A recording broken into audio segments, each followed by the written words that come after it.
Sugar کو early control کرنے کے کیا فوائد ہیں، میٹابولک میموری کا کانسیپٹ کیا ہے، اور United kingdom progressive diabetes studies کیا ہے۔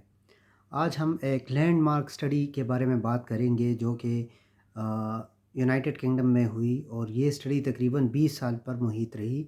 یہ 1977 میں اسٹارٹ ہوئی اور تقریباً 20 سال تک اس میں ٹائپ 2 ڈائبٹیز کے جو نئے پیشنٹ ہیں ان کو ریکروٹ کیا گیا۔ اس میں تقریباً 5000 پیشنٹ کو انکلوڈ کیا گیا جو کہ نیولی ڈائگنوز ٹائپ 2 ڈائبٹیز تھی، اور جن میں ابھی ٹائپ 2 ذیابیطس کی جو تشخیص ہوئی تھی۔ اچھا، اس اسٹڈی کا جو مین فوکس تھا نا، اس میں 2 گروپس کو رکھا گیا۔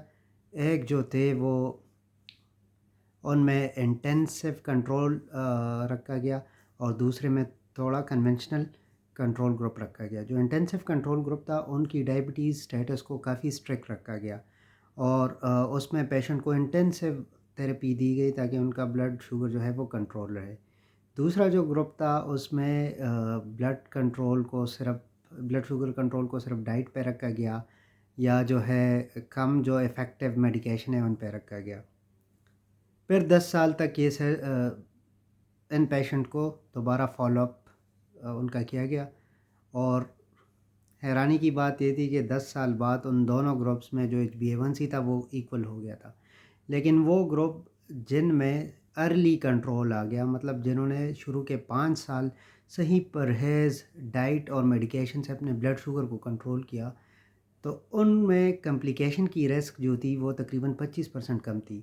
ان میں مائکروواسکولر کمپلیکیشن جیسے آنکھوں کی بینائی کا مسئلہ جو تھا، یا گردوں کا جو مسئلہ تھا، اس کے علاوہ جو پاؤں کو چلنے والے چھوٹے رگ ہیں اس کا زخمی ہونا یا نیوروپیتھی کا ہونا، اس کا رسک کافی حد تک کم ہو گیا تھا۔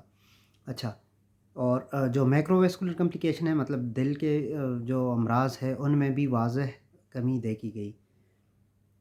تو میٹابولک میموری کا کانسیپٹ کیا ہے؟ میٹابولک میموری کا کانسیپٹ یہ ہے کہ اگر شروع کے 5 سال یا انیشل فیز میں شوگر کو شدت سے کنٹرول کیا جائے، ان کو ایگریسولی مینیج کیا جائے، تو بعد میں باڈی اس بات کو یاد رکھتی ہے کہ اس پیشنٹ نے شوگر کو صحیح کنٹرول کیا تھا، اور ان میں جو دوسرے پیشنٹ کے مقابلے میں پیچیدگیاں ہوتی ہیں نا، وہ کم ہو جاتی ہے۔